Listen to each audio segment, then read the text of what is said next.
Hi guys, happy Monday. So today I am running late and I've really had to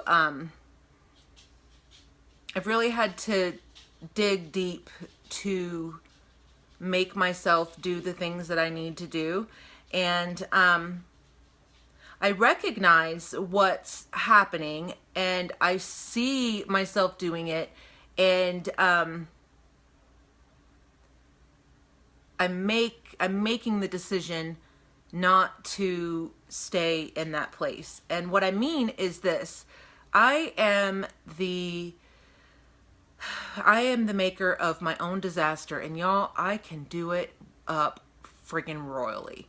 And in the past, I have gotten close to my goals, and for whatever reason, just kind of stopped.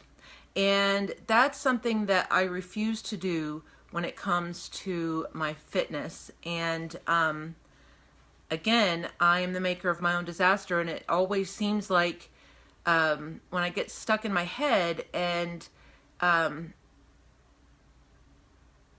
I get stuck in my head, I find a way to sabotage myself and sabotage the things that I am trying to accomplish. And the things that I have found to keep myself from doing that or to get myself out of that mode is simply just do it. Get my ass in here and push play, even when I don't want to.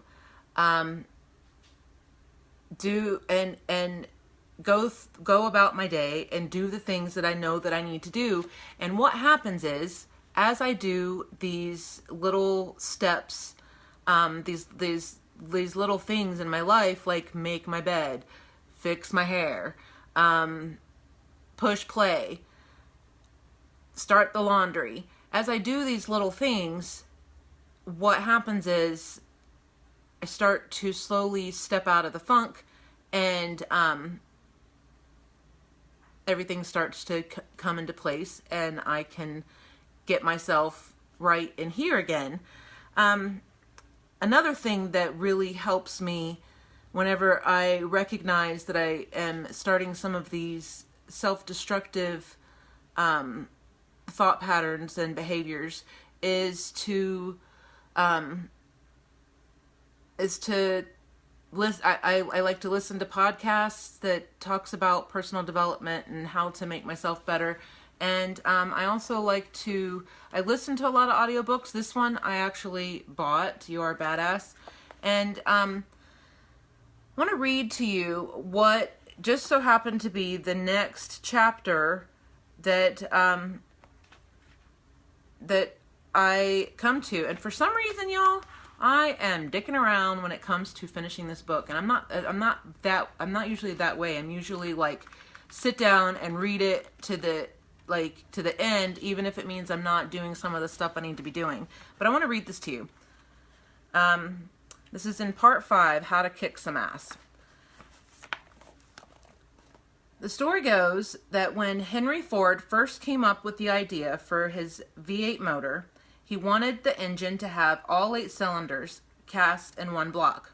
I have no idea what that means, but apparently it was a tall order because his team of engineers was like, "Bitch, you crazy." He told them to do it anyway, and off they grumbled to toil away at it, only to come back and inform him that it was impossible.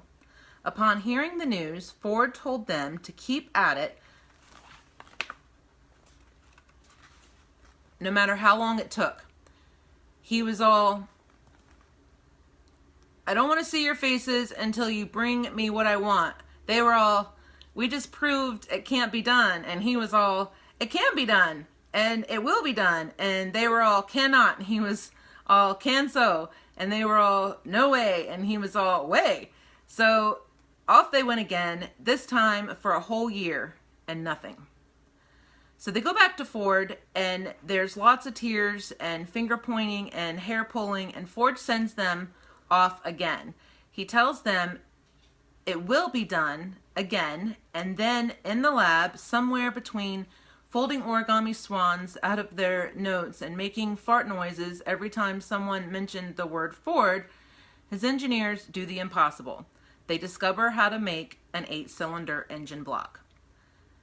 This is what it means to make a decision for reals.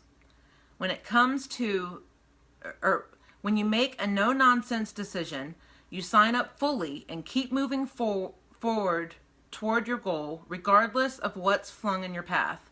And stuff will definitely get flung. Which is why making the decision is so crucial. This shit is not for sissies. The moment it gets hard or expensive or puts you at risk of looking like a moron, if you haven't made the decision, you'll quit. If it wasn't uncomfortable, everybody would be out there all in love with their fabulous lives. So often we pretend that we've made a decision when what we've really done is signed up to try until it gets too uncomfortable. Henry Ford didn't make it past the 6th grade, and there he was, bossing around a bunch of the world's biggest engineering smarty pants, setting himself up to look like a total idiot by spending large amounts of money and time on the proven impossible. Ford was determined, and he trusted his gut and his vision more than the small thinking of others. He'd made the decision that he would have his engine the way that he would have it, and nothing was going to stop him. This is why the decision is so important. If you had an idea and you had to go up against a room full of people who, quote, knew better than you, or than you did, and demand that they do what you say in spite of all the proof they had against you, would you stick to your guns? Or if you needed tens of thousands of dollars to start your new business, and the only person you could think of to ask was your scary rich uncle who never remembered who you were, even though you saw him every Christmas, would you ask him for it? Or if you were sick of feeling fat and unsexy and out of shape, and the only time you could make it to the gym was at 5 a.m. on freezing winter mornings when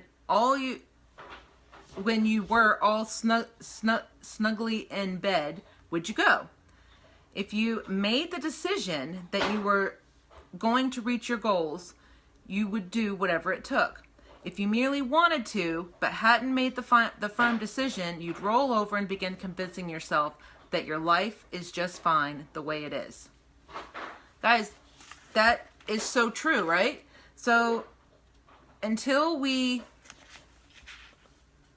not just want it, not just like the idea of it, but until we actually commit to it, we're not going to make this happen. And in fact, we are going to find 101 reasons why we shouldn't, and why things are just fine the way that they are. And I want to encourage you today not to let that happen. And I want to, you guys hear me talk all the time about self-evaluation and noticing your thoughts, noticing your thought patterns and your behavior habits and patterns in your life and things that you have noticed, because guys, that's the key. That's the big secret, so to speak, which separates the people who accomplish their goals from the people who don't. And I want you to be one of those people that accomplishes your goals. So hit me up. Let me know what you're thinking. Let me know where you are in this whole thing and what steps you think you need to take to get to where you want to be. I will talk to you guys after a while. Have a good day.